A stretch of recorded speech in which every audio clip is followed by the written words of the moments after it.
This song is fantastic, and the video is amazing. That's it. Thanks for joining us, everybody. Goodbye. See you next week. That's the cold open. All right. That's it.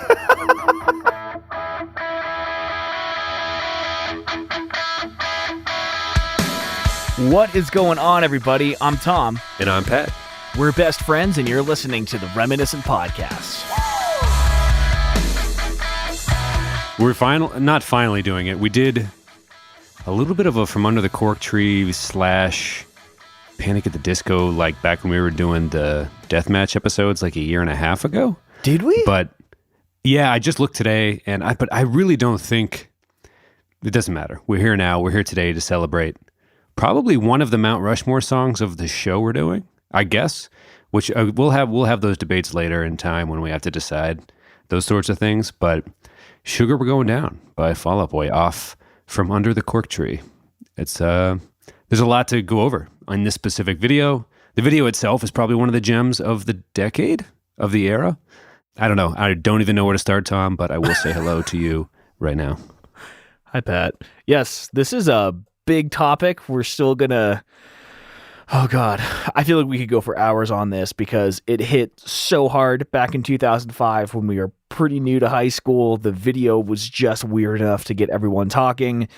It could be appreciated by those that understood it. It could be shat on from those who didn't. It literally took over the world, right? Fair to say? And it was never meant to. There were doubts from the record labels that this song would be received well at all. And egg on their face. All of it. All the egg. White, yolk, everything. Mm-hmm, Shells. the whole one. The whole thing. Farm fresh. Farm fresh. No, I remember people, even the worst songs, I remember hearing like a girl named Courtney, who was a year ahead of us, running down the hallway, like scream yelling, singing the lyrics to one of the worst songs on the record, From Under the Cork Tree. I was like, okay, obviously trends kind of sweep, and our Erie would have been very late to this, but I remember when it hit our high school, it hit it hard. I don't remember wanting to stop listening to it to this day from like the minute I first saw it. I saw the music video. We were on like a late little league. It was like Pony League maybe or something, but we were down in Punxsutawney where they have like statues of the groundhog and everything, and my brother got to pet like Phil the 8th or something. It was a pretty cool little trip. But we were in the hotel where they were staying, like they had a bunch of teams staying, and I remember Corey Bartlett had, like, I think I traded him a good amount of like snacks that like, I think they gave us little bags for our little Little League whatever, and I gave him like, I think my Reese's cup just to borrow his iPod for like 10 minutes, which is saying something given how much I like Reese's cups. And I could be getting the details of this story wrong, but I didn't have an iPod at the time, and he had Sugar Going Down on it. I was like, dang, that's pretty hip, Corey Bartlett. Good for you, man. And I'm going to need all of your stuff, right? How much candy will this cost to rent this, like immediately after seeing it on MTV? So it's just kind of one of those songs that make total sense immediately. Like, yes, what is this? I need it now. Yeah, I don't remember the first time that I heard it. I couldn't even dig up any of the most minor details. I just knew that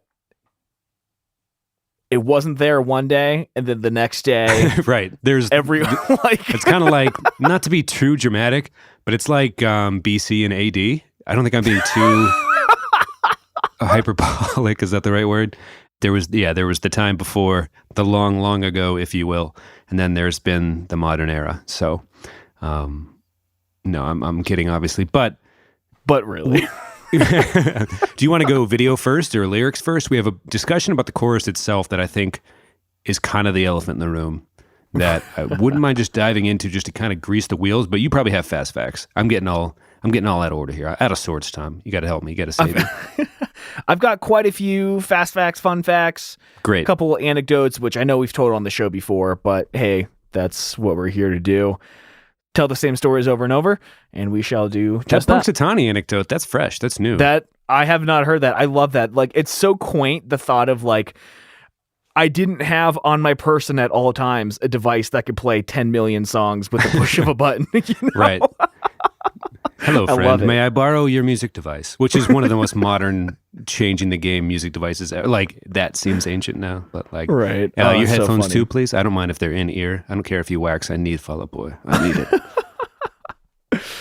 Oh God. Okay. One of my favorite things about the song that I kind of alluded to earlier is that the record label doubted its potential. I think that's really fascinating because Megan and I were watching The Movies That Made Us, which is like a docuseries on Netflix. It follows Dirty Dancing, Ghostbusters, Home Alone, and Die Hard, like 4 movies that kind of changed the landscape of cinema. And Number One with a Bullet starring Billy D. Williams, taking a crime movie based in LA starring Billy D. Williams. Was that on that list? No, it's not. Okay, I'm jumping ahead. So on Dirty Dancing, they said that like the movie was shut down or it was denied by like 40 different publishing houses. And then they sent it to like one lady who read it and she just said like, this is $1 billion movie.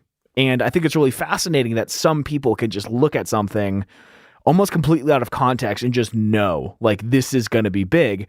And on the flip side, it's also really interesting when people are looking at greatness and they don't see it, like Mozart, right? Like in the movie Amadeus, there was this thing about like there's too many notes. You know, there's just no one's going to listen to this. It's too many notes. And yeah, I'm glad you always use the Mozart example because I only have the Kurt Cobain's like mother or grandmother example in my head, which both important in the music landscape, but Mozart probably has a few more OG points. But yeah, there's that anecdote in the documentary where they go through Kurt's notebook and, you know, similar to the story you're about to finish, I'm sure, and it's just me interrupting you, which is the show, I guess, in a nutshell. But yeah, the mom or the grandmother is like, I legitimately don't know if the world's ready for this because I know this is explosively huge. And she was playing like a demo version of Nevermind, I think. But, you know, yeah, it's interesting how some people are like, the world's not ready for this, or no, this is how, like, who among us, I guess, has the foresight? I guess that's what makes a great producer, I guess, record producer, but the ability to have that foresight, I guess. But yeah, like you're saying, a lot of people looked at Pete Wentz, were like, I'm not sure what's going on here, even though it was like a defining look and mood, I guess. right. Yeah. Of the later aughts, I guess. There was a lot going on in this song. And apparently the record label said that the chorus was a throwaway.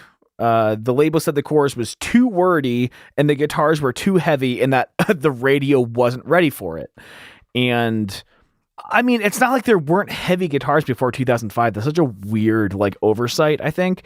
But I think what made this song so fascinating to me was how fast the words came at you. And like the internet wasn't super great back then. So trying to find a valuable resource that would give you the actual lyrics, because it was hard to understand what he was saying. To me, that was the best part of the song. So I think it's interesting that they almost pulled the plug on it. Yeah, I mean, I guess you're coming off the 90s pop, hip hop, like kind of boom, boy bands, girl bands, things like that, pop stars, coming off of nu metal, which kind of began to wane in 0203, as we've kind of discussed in the show before. Yeah, I mean, this was, you know, we've talked also on the show before about the White Stripes and the Strokes and things like that, and rock's rebirth in New York in the early 2000s and stuff. It's possible this was still too new of like, it's not like people were just like, oh, good thing this whole emo craze is going to hit because now we're all ready for it. Like, yeah, I'm sure it seemed like a totally foreign, like the friction in your jeans. What the hell kind of, you know, like, what the, like, who are these? I don't know. Plus, Fall Out Boy was coming out of Chicago pretty hot in terms of like some of the YouTube clips of early them playing like warehouse shows. Like they were pretty raw in their Take This to Your Grave is a little more, not double bass drummy, but definitely a little rougher around the edges than I think we've come to know them over the last 15 to 20 years or whatever. So I guess I could understand the confusion, but congrats to whoever was right about it, right? Like, I don't know, just, it seems so obvious in hindsight. Of course, hindsight's 20/20. That's why there's a saying about it, but it is wildly interesting to me how some people just weren't seeing it. Right. Yeah. So, I mean, God, geez, wild. So apparently Stump was feeling pretty good about the song, and it was told to Rolling Stone by their guitarist that when Patrick Stump finished recording the vocal track, he turned to the drummer extremely confidently and said, "Yeah, I just got your kid's college tuition paid for." which is so Jesse Lacey of him to say.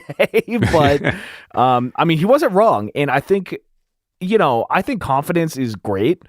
And, there's a point where it turns into egotistical, whatever. But like, I think people who take extreme pride in their art and in the work they put into it is totally fine. And I think it's awesome he could hear the work they had done. Usually vocals is like the last thing to do in a song and just be like, yeah, we got it. This is it. Like, I think it takes a lot for a band to know what they're creating ahead of time. Especially with his voice, because when it's bad, it sounds so bad. Like, you have to struggle to remember why it's good when it does sound good. So there would take a certain amount of confidence to pull off where he's coming from, because it is a unique voice. And we'll talk about his look in the music video later, I guess, because it was bold and fresh and funky. But it's interesting that you say there was that confidence, because you listen to interviews with Pete, who ended up being like the quote unquote, or he was on Armchair Expert, and he was talking about how Stump would shy away and let Pete kind of shoulder the moody heartthrob teen magazine. Like, he kind of shouldered the weight of the fame that came, I imagine, very quickly. And it's interesting to hear you say that. I mean, of course, you imagine he's a frontman of a famous rock band. Of course, he's going to have a little bit of swagger to him. But he's always kind of, I guess, in my head portrayed, I would assume he's the quiet, reserved one. And maybe he still is in a lot of respects. But like you said, you need to have a little bit of... you're not just going to go lay down vocal performances that he's laid down in his lifetime without having a little bit of confidence behind it, for sure. So, for sure, it's also really interesting that Pete Wentz writes the lyrics for this band. I think that was a really fascinating thing to think of back in the day, because again, we were pretty young when this came out, and we kind of imagined these songs existing in a vacuum. It was kind of hard to comprehend that real human beings, just like you and I, wrote them and performed them. But it kind of blew my mind, because you just imagine that whoever is performing that instrument is the sole creator of the tunes coming out of it, right? So I think...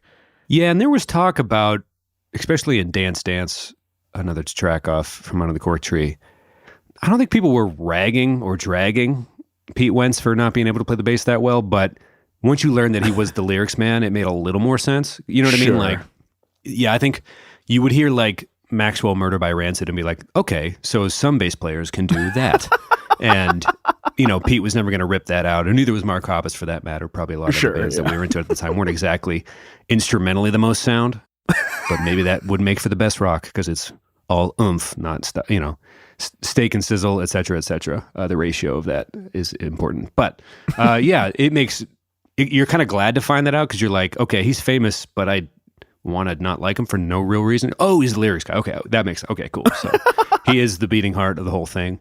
And he danced that line of being, I don't know about if too emo, but we're not talking about the whole record. We're talking about this song. This song is definitely the sweet spot, I feel like, where talking about being in a closet of someone's room watching two other people make out, talking about notches on bedposts, talking about, I thought they would have been hesitant because of the firearm reference in the chorus. There's just a lot of moodiness, emo. It's an emo song, right? Let's ask that question right out. Is this an emo song? Lyrically, there are elements. It's maybe it's not. The elements are there, but I don't know if it's overt. I don't know. I'm curious what your thoughts are. Yeah, I don't know. I mean, a lot of things that I read online in the research for this show was like, emo went from this underground thing to like in the mainstream very quickly, and they credited this song for it. But I guess I associate that stuff more with like the sound of the music itself, and I don't know. I guess I never associated this with emo, but yeah, I mean, the lyrics are there. I think musically it's so fun that it's hard to really appreciate how, I guess, angsty the lyrics are. Do you think it's emo? Yeah. Okay. Yes. I would say, given the face makeup and the themes and the lyrics on the album in this song alone, I think for the reasons I just mentioned, I'm going to go ahead and file it. I'm not going to scale it out of 10. I'm just going to say either yes or no, pass, fail. Yes. I'm going to say emo as opposed to not. The 5-panel hat doesn't hurt the cause either, right? I mean, there's just a lot going on, man. There was just a lot to talk about. And I think there was, like, obviously the music spoke for itself, but there was plenty, especially, I don't know where we got to start crossing some of these off, because we're going to run out of time and not make it to the misheard lyrics video at the end. That was probably my favorite part of this whole thing. Sure. Let me throw some out quickly. Apparently, Yeah, sure. this song inspired Taylor Swift lyrically a lot. Apparently, she really loves Fall Out Boy and their lyrics. It's been a huge source of inspiration for her. That's Love really that. cool. And everyone would have guessed that and probably assumed that anyways. So that's, I'm just kidding. So But it makes sense. At the time of this recording, 2005, everyone in Fall Out Boy was straight edge except for their guitarist. I had no idea. That's really interesting to me. And apparently their drummer I saw something about he had the words F City tattooed on his knuckles or something. Wow. And I've been trying hard to like find pictures. It ran out of time, but I think it's really interesting because I had never heard of that. It was a reference to like an old apartment that he used to live in. And it's so weird because when I first moved in with Megan, our neighbor's Wi-Fi was like something really weird and sexual. So I changed our Wi-Fi network to City Boomtown. And oh no, this is when I lived with Shane. It was even before that. Our neighbors had weird Wi-Fi. And I just think it's interesting that there was an apartment association with the word City and the drummer was straight edge. Maybe I'm the drummer for Fall Out Boy and I never even knew it. It wouldn't surprise me a bit. It really wouldn't. There's your Shyamalan twist. I'm in Fall Out Boy. Yeah, thanks for joining along, everybody. The podcast is over. It's over. That's why we haven't done any Fall Out Boy stuff, because we are Fall Out Boy. And some quick things at the end here. The song was produced by Neil Avron, who's like one of the most prolific producers of the genre that we love. Yellow Card, Say Anything, No Found Glory, All Time Low, Forever the Sickest Kids, Everclear, Switchfoot, Linkin Park, Simple Plan, The Used. Tons of really good stuff. That's why it sounds so good. And just some chart things here. It peaked at number 10 on the US top 40, which like, again, for this genre is silly, like absolutely crazy. Number 3 for US alternative, number 8 on US Billboard Hot 100. We talk a lot about the beginning of the decade, but we're drifting a little, and it's not like we're going necessarily chronological anyway. We've skipped around a little bit, but I think once you get towards 2005, I think it's very telling. I mean, you said it in the tone of your voice just delivering that news there. The fact that it hit number 10 on the top 40 is not insignificant for the fact that those lyrics were being played at like, I don't know, like a public pool that summer on the radio. You know what I mean? Like just picturing like suburban moms having to deal with the jeans and the friction of jeans as a concept eating, like a drumstick frozen ice cream thing or something. You know what I mean? It's just like, that's how into the cult. I don't know. I don't know what more I would want to say about it at this very moment, but kind of picturing it on those terms, like Casey Kasem, here is Fall Out Boy. That's a horrible Casey Kasem, but like coming in at number 10. So that's all. I don't even know what that would be. I think that's like a bastardized Jimmy Stewart or something, but, or not even that, but right. It's not a transition anymore. We're fully in it. And I think Fall Out Boy might have been the band to like, they were kind of the face of that, maybe. Like, it's here. Things are a little different now. Nu metal has been dead for a few years, and there's like a different thing happening. Yeah. Interesting. Yeah, I mean, this next one is they peaked at number 6 on US Pop 100, which adds some confusion to the whole emo, pop punk, rock, what is it? And number 6 on the US mainstream top 40. I don't know how that's different from US top 40, but there we go. And I think for the second or third time, we have a quadruple platinum song on our hands. Not even a record, a fucking single. Quadruple platinum, 4 million copies sold. We're starting to get into the fact that this isn't just fringe. Hey, rock's not dead? ? It's like some of these songs towards the end of the decade start to really rack up some hardware once people figure out how to monetize the whole thing. Like no one's in the studio going, I don't know if this wordy chorus is going to work. No, they're like, give me something the kids will cry for. I reference that MC Lars song all the time, but he plays like a fake record exec, and I think the song is Hot Topic is not punk rock or something. Anyway, give me something the kids will cry for. Anyway, they figure it out pretty quick. All right. So great song, ton of accolades. We've got something here about I'll Be Your Number One with a Bullet. Pat and I were kind of having an argument in Google Docs. We dug deeper on this line than I think either of us meant to, but we're going to knock this out and then talk about the video itself because, again, it is great. But the line, I'll be your number one with a bullet, is really interesting because the first thing that I found is that it is a term for when a song is climbing up the music charts at a rapid rate. The Billboard, which, Billboard, the top 100, they put an image of a bullet next to the song to indicate that like it is a super fast riser. And the connotation is when you're number one with a bullet, it's like, what's that phrase where, you burn out? What is it? When you burn out super fast, like when you get to number one that quickly, there's nowhere to go but down, and you fly too close to the sun. You blow flame of glories, something.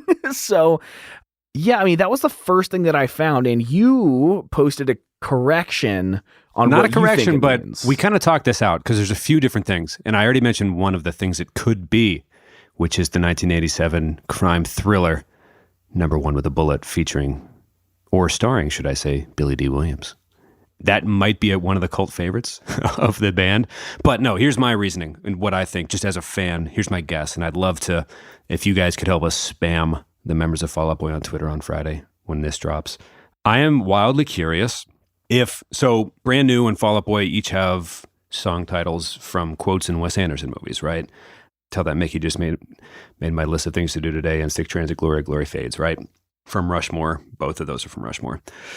I guess I'm just assuming that they would have loved, whether Pete or Pat or whoever would have loved High Fidelity as much as I do, which was a John Cusack movie where he works at a record store with Jack Black and a few others. I'm oversimplifying it. I'm not going to retell the whole plot, I guess, but basically he's listing his 5 biggest breakups while he's in the middle of one. And he's like, my number 5 biggest breakup was this person, but I'm lying. It was just a casual thing, and I was glad when it was over. And I was just pushing it back so Laura wouldn't, and the line is something like, congratulations, Laura, you're number 5 with a bullet. So it's a music movie. And what you were saying in the Google Doc makes me wonder if, because it was a music movie, like a movie that dealt with the music industry stuff, if he was using Billboard terms to describe her moving up the charts at such a rapid pace and reaching number 5 with a bullet, and that I could only go wrong with that bullet addition to it. I don't know if they were using that terminology because I doubt it was the Billy D. Williams movie, but it might have been. My guess is they were using a combination of the Billboard thing and this High Fidelity quote, which I think they would have liked that movie if they liked the Wes Anderson stuff so much. And then this is just like Gen Y hair splitting at this point. But that was my guess. But you did much better research. I'm just anecdotally hoping I'm right. And I hope we can get to the bottom of this someday, really, is what I hope. Well, I guess I was trying to find the origin rather than what they were referencing because High Fidelity is from the year 2000. We have the movie with Billy D. Williams from 87. It's also an AC/DC lyric from Back in Black, which I guess I didn't realize, and that is from 1980, so that predates all of it. But apparently the whole with a bullet Billboard chart, I mean, Billboard's been around for like 100 years, and they started using, I believe, the bullet imagery in like the 60s or the 70s. So I think the origin is probably Billboard, and then it's been referenced many times in music culture since then, and maybe Fall Out Boy was just another person to use it. So maybe it's less interesting than we thought it was, but I guess because Taking Back Sunday, don't they have a song number 5 with a bullet? Right. And Taking Back Sunday, Brand New, Fall, but like there's too many references to movies everyone in Gen Y who was like probably just a white dude in the suburbs that would have liked or something. You know what I mean? Like everyone's like, I love the films of Quentin Tarantino.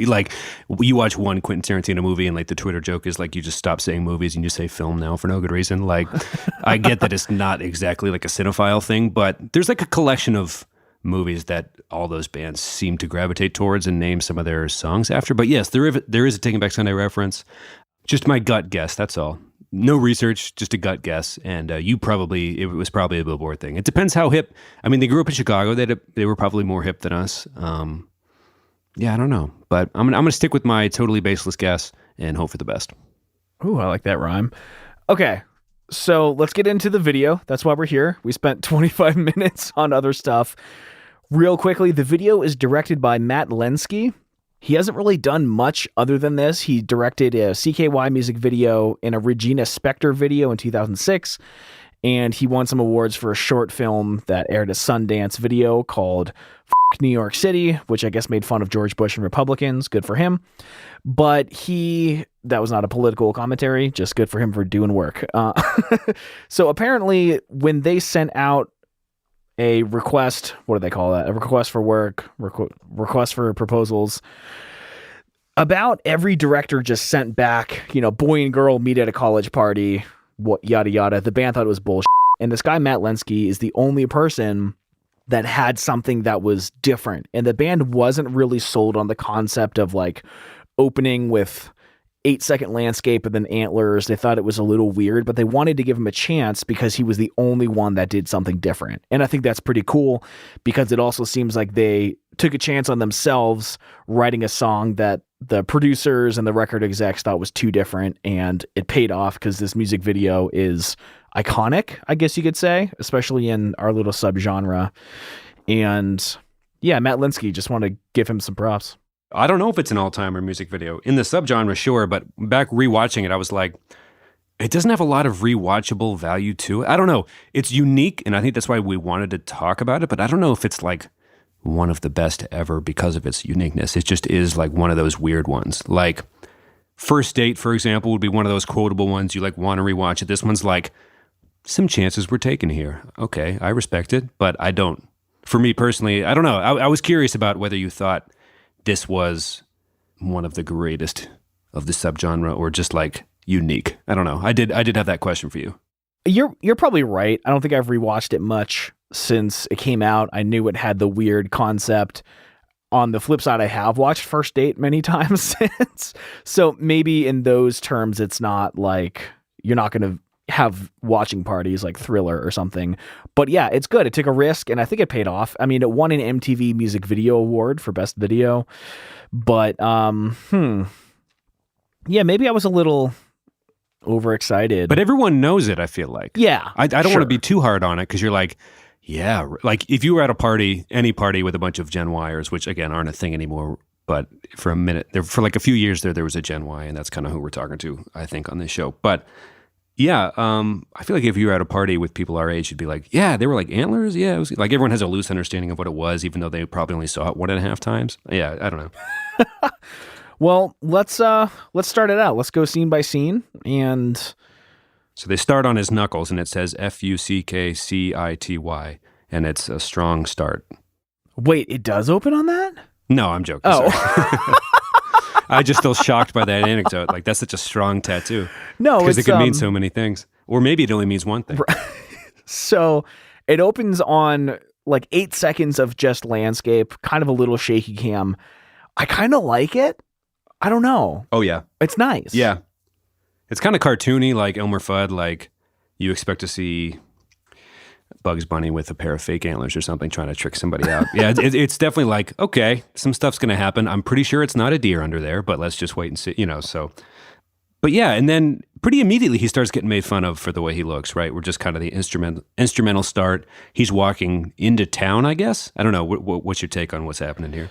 Yeah, I mean, we get the antlers, the drums come in isolated. You get that double snare that I mentioned a few episodes ago that I never knew you could just put 2 snare hits that close together before. And this like opened up my world of drumming back then. And it pretty quickly goes to a shot of the band after we're introduced to the guy with the antlers. Yeah, I don't know when the underwear throw comes in, but yeah, they introduce the band. We see Patrick Stump in all his youthful glory with sideburns, mutton chops, with the long hair held to the back of his head by a hat with a brim on it.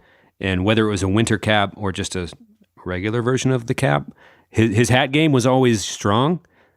Strong in the sense that it was bold, not necessarily always on point. I'm using words and phrases I can't pull off, but you know what I mean? There was always something lead singery or frontmanish about the hats he wore. You know what I mean? It was just like, hello, it is me, the one with the hat. I don't know. It was just like, but it was weird because he was still playing like in the mid-2000s, you had to do this medium t-shirt game, like probably best portrayed in the Best of Me music video by the starting line. God. Like everyone's wearing medium t-shirts. Small / medium is what I mean by that. And like we're still in that range, but he's like, I'm gonna wear a grandpa hat and have mutton chop side. Like it was definitely like, okay, maybe he did. I can't tell if it was. I think he's pulling it off, but it was. I don't know. Did you have any thoughts when they because they're right in on his face, like this is Fall Out Boy's face. I don't know. It was definitely a look that didn't change rapidly or much through the years because he was always wearing hats and like little Today Show appearances and stuff like that. I kind of forgot how hat based he was. I'm going off on too much on the hat stuff, but it was kind of interesting going through YouTube clips of like maybe he was artsier and like a little more maybe in my head he was this reserved, like I don't want to be in public guy, but he wore enough weird hats to demand a little attention, I guess. I think that's fair statements on all accounts.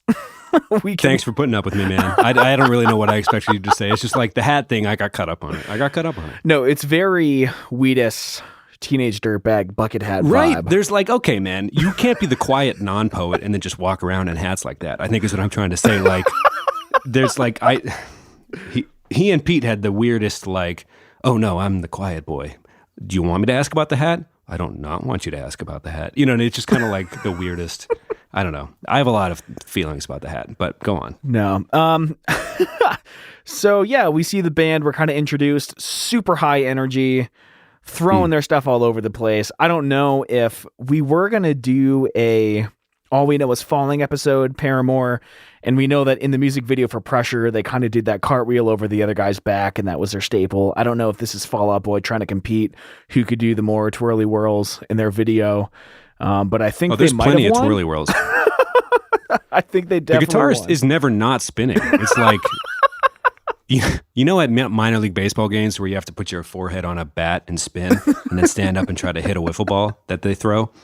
At the end of the music video, if they had thrown a wiffle ball, he would have done that thing that they do every time and just fallen while swinging. Like, there's no way he wasn't incredibly dizzy immediately at the end. Like, he's never not violently spinning, not just a slow burn. He's like trying to like reverse the spin of the earth or something. It's just like there's a lot of intensity there. It's, I guess, his trademark. I don't know if he invented it or I doubt he did. There's only so many things you can do while holding a guitar, but he's committing to it. It's high energy, fun to watch for sure. Yeah. So we go back to the narrative. The guy with the antlers walking down a street, and he's getting bullied By children. by literal children. Bunch of latchkey kids. They throw underwear at him? Right onto his antlers. You could almost call them underpantlers. Whoa. You could almost call them that. That's not my joke. I stole that from Kerrang. Oh. Nice. Thank you, Kerrang! Exclamation point.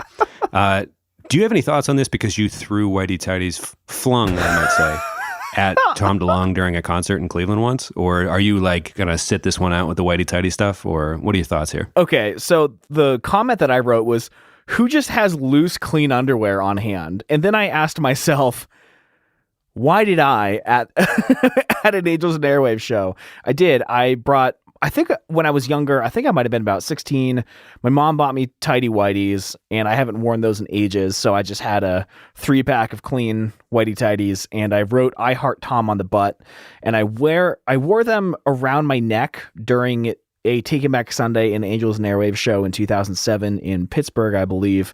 And during Angels and Airwaves, I threw them at Tom, and unfortunately, he just happened to like be rocking pretty hard at that moment, and they went right past his head. He didn't even notice it, but I thought it was funny. So I guess I can't judge this kid too much, but he's just sitting on the side of the road, and he throws a pair of underwear. I mean, did he take them off his body as he saw the antlers coming? Where did they come from? Right. Is it weirder if they were his or someone else's, I think is an important question, but we don't have to answer it. Right.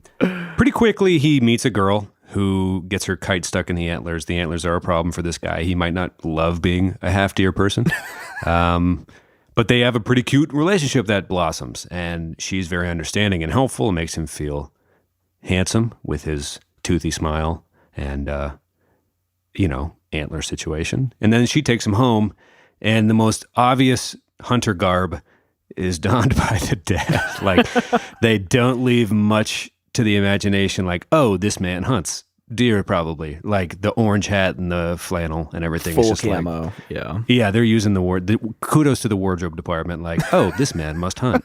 I bet you that'll be a problem when it comes. I guess there's only 3 minutes to work with, so you got to like establish some things pretty quick. So, but yeah, that's kind of the direction we're headed in. I don't think the girl wants to stop seeing the deer boy. So here we have a little bit of drama going on. Yeah. So we see the conflict. Boy's a deer, dad's a hunter. the girl likes the boy, and you can tell the dad doesn't like the boy. Typical American family, right? And they're hanging out a bit. They're having a good time, and all of a sudden, the boy's like, "You know what? I don't want these antlers. I'm gonna cut these bitches off." And well, not yet. Oh, I mean, let's recap a little bit here. They go on a bowling date. Bowling dates are always cute as hell if movies have taught us anything. And real life, honestly, bowling makes for a nice little thing. It does. It's easy. Everyone has to take turns. The pace gets to be decided for you based on the turn taking and whatnot. It's lovely. You can do a glow version of it. It's just there's a lot of options. Glow bowling is great. Ooh, and yeah, this maybe does we grew not up in a Rust Belt. happen. Oh, go ahead. This does not happen before during the line "friction in your jeans." There's a close up on Pete Wentz licking his fingers twice and then saluting. Yeah, there's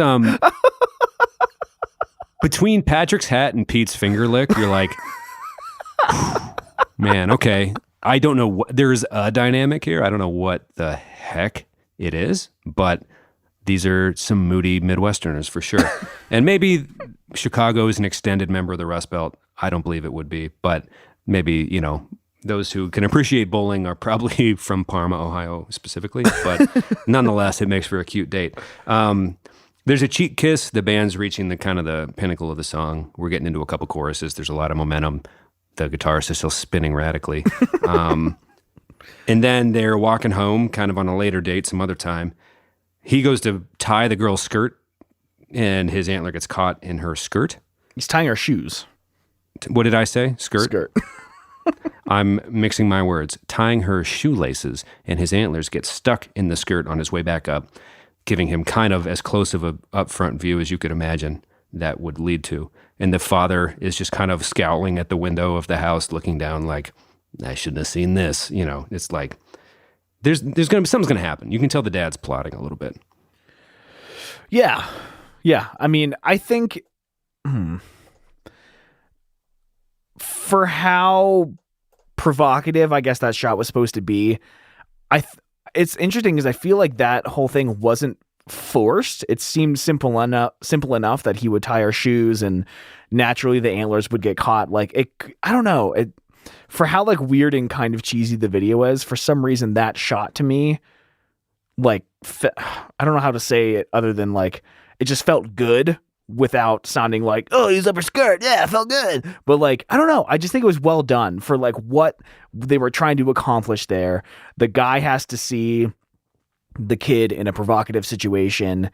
It could have gone so many different ways. I think they pull that section off nicely without being crude. It's well, plus I spoke too soon. You were correct in that when he meets her, he wants to immediately cut off his antlers like you had suggested, but I had misread the notes. So the fact that she had begged him to be who he is, and then of course she would be understanding when a mishap, if the mishap like that would have happened on date one, you know, and if the rom-com rules apply, things would have gone awry and he would have had to beg for a second date maybe, but she had already begged him not to change his antler situation. So of course it was going to be laughable for them and like a fun thing. But yeah, the dad's looking down and plans to murder the boy. Right. So the dad's driving his truck or his Jeep type thing through the road, and we see a couple different things. I mean, oh my God, she buys him an orange hunting vest. Yeah. So like hunters know. It's like, again, the wardrobe, impeccable. Hunting related wardrobe choices. So good.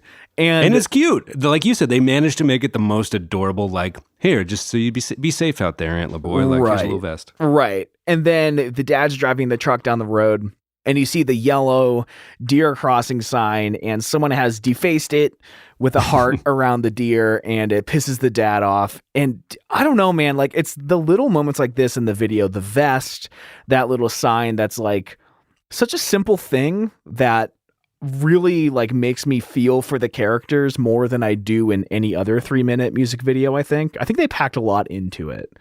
Yeah. You know what? It actually is almost like, is this better than 500 Days of Summer at being a 500 Days of Summer type movie? I don't know. Like every time we do these movie recaps or music video recaps, I end up falling in love all over again. But I was being too hard on it a few minutes ago, maybe. But yeah, I mean, when the dad gets out of the car, he like is following the boy, and If you go by the misheard lyrics video, we're at the point where they're saying "dada." So the fact that the dad's doing it, when I'm rewatching it, I thought it was all too perfect. A little bit like as if Patrick Stump is saying "there's the dada" or something. Like again, anyway, please save me. But that's what I keep thinking of. Like it's the dada. The dada is going to shoot the boy. So we are going to get into the misheard lyrics because that was one of like the best early videos of YouTube for sure. It was. But yeah, so the dad, he finds the kid with the antlers. He gets out and he pulls a fucking compound bow on him. And are you giving him respect for being a bow hunter? It's definitely not the easy route. He's got his God, man. I forget what those arrows are. So I used to called, work at a Dick's Sporting Goods, and you did? As far as I can tell, the easy route for a little, I sold sneakers. I didn't know that. It was just like part-time a long time ago. But it seems to me the easy route is getting a tree stand, getting something that they like to smell, and then just killing them when they get as close as possible to you and wait. Jesus Christ. Like, you still have to get lucky. There's some skill in hunting, whatever. I've never hunted, so I shouldn't be talking about this. But I guess a little respect for, like, I'm not just going to... The bow, I thought, was at least like, okay, he's at least going to... I don't know. This isn't as funny as I thought it was going to be when I started talking. So, all my hunting stuff, I can't exactly kill with the hunting material. So let's just move on. AKA, I've never done it. So let's just Right. Anyway, he pulls out a bow. No, I mean, I guess there is a level of respect for not trying to take the easy route, but we see that he's pulling an arrow on the kid. You see a shot from the hunter's perspective, the dad's perspective. He's lining up his sights on the kid. And then it shows a wide shot, and there is a maroon Jeep that runs the dad over. And for a split second, I was wondering, is that the daughter? So I went back to the beginning of the video, and I saw that it's a similar style, like Jeep Cherokee or something, but they own a silver one. The one that ran him over was more of a maroon color. So I guess it was a random driver. I was fully expecting the daughter to come out and... having killed her own dad to save the boy, but that's not really what happened. But I'm glad you did that because you brought it up. I'm like, oh my God, that would have made it much more. But no, I'm glad you looked into it. So what do we see next? Dad's run over. Sometimes in a really bad car accident where you get hit by a car, your shoes will fall off. And they knock your shoes right off. Knock your socks off. I think that was a Dane Cook bit, right? His shoes came off. Like I remember him yelling it, like he yelled everything. There was an album there that made 13-year-olds laugh a lot. Oh my gosh. Harmful if Swallowed. And I think everyone Nickelback gangs up on people. Sure. Now that the internet is like, whatever, in use. But let's just pump the brakes for a minute. We won't do an episode on this, but yeah, he made us laugh. I'm not going to sit here and lie to you that Mr. Cook didn't make me laugh when I was a young teen. Anyway, moving on. So we see that. Does he date teens now? Yeah. We don't have to get in all of it. But like at the time, he was just friending people on MySpace, making people laugh. So anyway. So the dad gets hit. His boots come flying off. And we have a close shot on a pair of hooves and maybe some recognizable camo pants. It zooms out and we find out that the dad has deer hooves. What? I didn't know Shyamalan directed this video. Okay. Man. So at the end, the dad is sitting down. He's now free to be himself, half deer, and everyone is just kind of living their best life. And the band's rocking out. The drummer's pointing the stick in the air. They're doing like licking their fingers and stuff. They're spinning a lot. I mean, this whole time they're acting like they belong or have been there, to their credit. They don't seem like a new band. They just have kind of perfected this warehouse basement hard rock style thing. And they just stick to it and do it with vigor instead of seeming too shy for it or something. Like they're just going to kind of out angst and out work. They're going to work hard for your approval or something but also while behaving like they don't need it at the same time. I don't know. It's just they're not going to leave an ounce of sweat not on the floor while trying to lay it all down for their first major music video, right? Yeah. There's something to be said for the performance in the video itself. Speaking of the performance, if you look with a critical eye. I don't know if it's just the lighting or maybe how far away the drummer seems. It almost seems like they're green screened into this room. Like the drummer recorded in the room separately, and then Pete, Patrick, and the other guy did a take separately. It almost seems like they're on one plane and then the drummer is far behind them. The lighting is weird. It looks like it's green screened. I don't know if it is or why it would be, but there's like a weird lighting thing to me that I didn't realize the first few times. I don't know if it's just like a weird depth, I saw your note. I had never noticed that. In terms of like video intricacies and audio intricacies of any media we've consumed as friends over the last like 20 years, you seem to have more of a keen eye for those sorts of things. I didn't notice, but if you did notice, you should tweet at us at _reminiscentfm. But that was the worst tease I've ever done in my life to our Twitter page. But no, I didn't notice, but that doesn't mean it's not totally there. But yeah, I just didn't pick up on that. Yeah, I don't know. It might just be like the camera focal length makes it look weird. Sometimes I do see that in movies, though, like that phenomena where where basically it looks like it's green screen, even though it's the most obviously not green screen thing ever. It just looks like that to me. I can't explain it, but you have YouTube cards written here. I was curious what you meant by that. All right. So on YouTube, there's a thing called end cards. And basically, the YouTube algorithm takes over and it just takes you to the next song. I think after watching this video, it took me into the Gives You Hell music video, which might be foreboding for all the listeners out there. But whoa, it is a way to like, hey, now that you're done with this video, check out these videos. And it's these like blocks that go over the video. They take up a quarter of the screen. And the last shot, we have all of the action happening on the right half of the screen. The dad's sitting on the ground drinking tea or something with his hooves out of his boots, which how do you even go shopping for human boots that fit deer hooves? But anyway, I'll have to get past that one, suspend belief there. But I think it would be like, there's a lot of custom boots out there, man. Especially to help people reach like the gas pedal and brake pedal and stuff. I think there's specialty shoes for all sorts of things. Or since he's kind of like a hunter, I mean, he's probably pretty good with his hands. You can put your hooves in there and use that expanding spray foam to like make a cast of your hooves in the boots. Yeah. There's got to be like, maybe it's like a ski thing where you put something that fits your foot and then that snaps into the larger thing. But instead of a ski, you're kind of snapping your foot helper into the... I like where your head's at. I would love to see a quick 5-minute YouTube tutorial on how that would work. I'd watch the heck out of it. Maybe we should make it. Maybe we should research that a bit more. And I'm not even being silly. I'd love to see it. Anyway. I am searching eBay for deer hooves as we speak. Deer hoovers, not that. I would say to stand as mostly a human man. I mean, minotaurs and stuff. I mean, there's certain mythological creatures that you can understand where their center of balance would be. But to stand upright as a two-legged creature, I feel like thumb toes are important for balance, having like 10 toes. So his balance must have been impeccable to have such a small amount of surface area touching the ground at all times. Unless the boots aided in that balance and were counterweighted or something. I don't know. There's just a lot. We should move on. Well, now that I'm on eBay searching for taxidermy deer hooves, I see that they're mostly bent at a 90-degree angle. And there was something about seeing his hooves that made me feel really uncomfortable. And it was because they were standing out straight, which I think, like with dogs, they don't really stay straight. Yeah. Oh my God, someone made deer hooves a knife, fork, and spoon set where the handle is a deer hoof. Wow. Oh my God. Okay. Hashtag country girl Instagram or something, or country girl fall or whatever. All right. So anyway, to get to the YouTube cards. Kind of like when people are, sorry, I'm going to finish this, wrap this up. Sure. Like dog back legs, or if someone's characterized as a half demon goat person in a movie, usually there's the crooked bent backwards leg thing. Yeah. Maybe, they're straight in the video, so that's why it's confusing. It's a little I think weird, we just got to the bottom of it, so yep.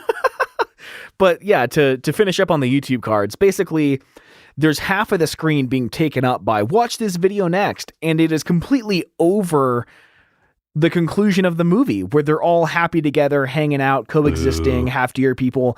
They could have put the cards to the left side of the screen so you're not blocking the entire resolution. And to me, that was just such a dumb thing on whoever decided to do that, because you can choose where the end cards go.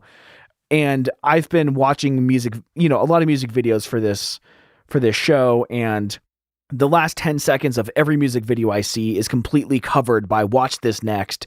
And it's like, I'm not even fucking done watching this thing. Like, it's so frustrating. And anyways, I just needed to get that out of the way. It was hard to tell what the resolution even was, because it was just pushing for you indulged me on the hoof thing, so I'm here for you, man. So we've got a few minutes left. There was a video. Yeah, let's zip through these. Yeah, go ahead. 2006, and it was a popular series, misheard lyrics, and obviously this is such an easy kill. You can hardly understand half of what he is saying. So there's like a stick figure. It looks like it was done in paint and animated and I don't even know what. And it was all these goofy misheard lyrics. And it was probably the highlight of my entire high school, was watching this video with you and Cameron over and over. Oh, man. Yeah, I mean, they reused a lot in the chorus. We're going down to in a little and they like try to animate this. Like the Lulilura is like a little vehicle, as of like a star, is like Seussian in nature, I guess you would say. Yeah. One of my favorite lines I already mentioned at the end, they show a little baby crying face like from Teletubbies or something, and it's just like, we're going da da, like as if it's that's so in my head. It's going to be what I repeat on a cycle later in life when my brain begins to shut down and decay from the inside. But yeah, the stick figure starts, any thee, like they start out simple, like any thee, you are a hare, cause dashes I am this week. I don't know. It's just drop a hole. We're sniffing ink, the seeping for the roll tear. That's one of them. We're going down to in a lulilura. And then a lot of it is X-rated towards the end. They start to go off the rails a little bit. I don't really want to do that, but you can go look it up. It'll be in the show notes, I'm sure. And towards the second chorus, second verse, they have many bobbing stick figure heads, and they kind of run back through it. Another favorite is they show a picture of Bono when they say, I'm watching U2 from the closet. It's just, of all the probably top 25 original YouTube must-sees that were word of mouth spread before social kind of took over and helped share links and stuff, I'd have to imagine this is pretty far up there. I don't think a lot of people are unaware of this one. Yeah, it was, to me, in my life, one of the first viral videos I remember seeing. Yeah. All right, so we'll put a link to that in the show notes. Just so good, so much to get through. But yeah, we've been wanting to do Sugar We're Goin Down for a long time. I mean, it was kind of the song that started our band in high school. I think we mentioned this just like 2 episodes ago, but when this song came out, it was like, So we were a band in high school. We had a mock show in my mom's living room. And after our performance, our friend Adam, who was there, not in our band at the time, asked if we knew Sugar We're Goin Down. And Zach did not know how to play it on guitar. I knew the drums, and Zach knew the lyrics. And for the first show, Pat, you were singing, kind of rhythmically speaking, just kind of took one for the team and fulfilled the role as singer. I'm glad this stump speech is what it's become. I'm glad I'm viewed as this hero that took one for the team and spoke to sing. Because it's like, I don't know. I think it's awesome. I think 10 years ago you would have been like, and then Pat tried his best to sing unironically. Like, it's become this like, we were garaging it up and Pat, I guess drew the short straw. Like, I'm glad how like many qualifiers we've put on it based on how poor the performance was that day. Anyway, thank you for wording it the way you do nowadays, I should say. No, I mean, that's truly how I feel in my heart. And you took one for the team. You were the singer. And once Adam came up and grabbed Zach's guitar and started playing Sugar We're Goin Down, Zach just like came alive. He took the microphone and instantly he was a front man. And it was like, we were doing this thing for the first time in front of our friends. And it was just like right there, it solidified like, oh my God, Adam needs to join our band because he knows cool music. And Zach needs to be the singer because he ripped it up. And from then on, that was the band. I feel bad for the young man who was playing guitar for us at the time because he was a really nice guy. And he was no better or worse than I was at my instrument. So I wasn't like going to be the person to freaking raise that debate. It was unfortunate in that sense, but also Adam is a good friend also. I feel like this is a top 10 day for you. It comes up a lot in our chats. Yeah. This is probably the top 5. Would you say it's a top 5 day for you in your life? Yes. Oh, solidifying Whoa. for my entire life. Wow. For sure. Interesting. So, yeah, that's Sugar We're Going Down. We've had a long history with this song, and I feel like we didn't even do it justice, even though we've been talking for an hour. We like, could have done another hour easily. Yeah. Let's just do another hour where we talk about the fact that Pete Wentz licked his fingers and saluted no one. There's a lot. This won't be our last Fall Out Boy episode, I think we're learning. I think there's just more to do. You know, like, just because we mentioned From Under the Cork Tree in passing like 2 years ago. If you disagree, let us know on Twitter or whatever. But I think there's just more to mine here. There's a lot more to explore, especially from Take This to Your Grave, which is, I think you and I both enjoy that album a great deal, or at least half of it.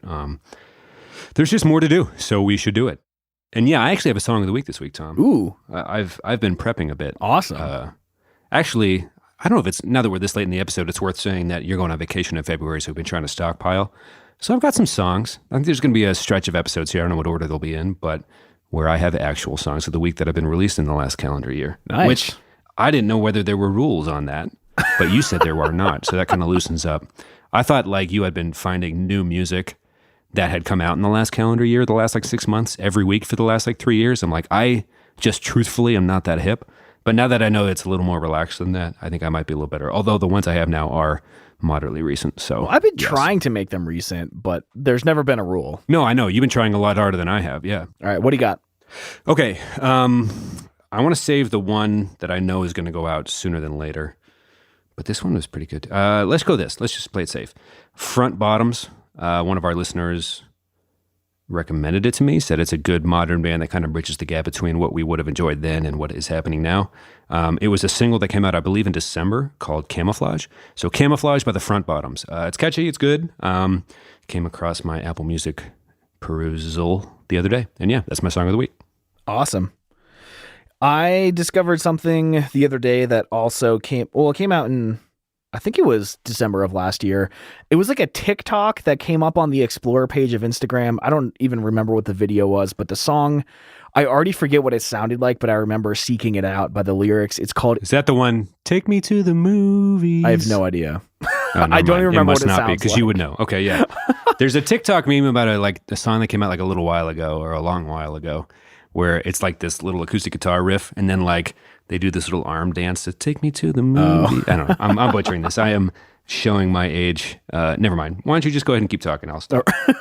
So, yeah, I discovered it. I already forgot it. I'm excited to rediscover it again. It is called Imported by Jesse Reyes, and it looks like in all uppercase the word black, but B is a 6 instead. I don't know how they choose to pronounce that, but again, it's kind of like R&B, little poppy, I think, if I remember correctly.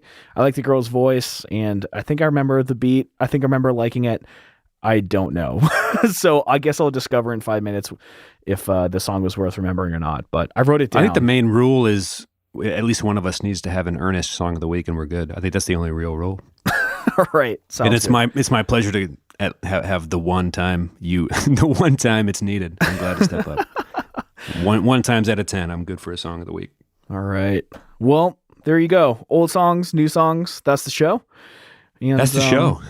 Yeah, we're like stockpiling 8 episodes because I'm gonna be out of town for basically 3.5 weeks. So I don't know what order any of these are gonna be released in. But there are a lot of our distinct favorites. Yes, there's a lot. There's going to be some like anniversaries we do in March and April. I think like Papa Roach is one of them. Just some stuff starts to turn 20 now that we're getting on the 20-year anniversary, obviously, of the year 2000. So there's just some stuff. But until then, I think we're just going to run through some of the heaviest hitters we can find. And this had to be one of them. I think it kind of demanded that. So I'm glad we did it. I don't even remember the hour flying by, but I'm glad we did it. Yeah, so it's fun as always. I love you, man, and I'll talk to you next week. Yeah, I love you too. And thanks for listening. Hit us up on Twitter @_reminiscentfm, and we'll see you all next week. Love you, dude. Tell your friends about the show.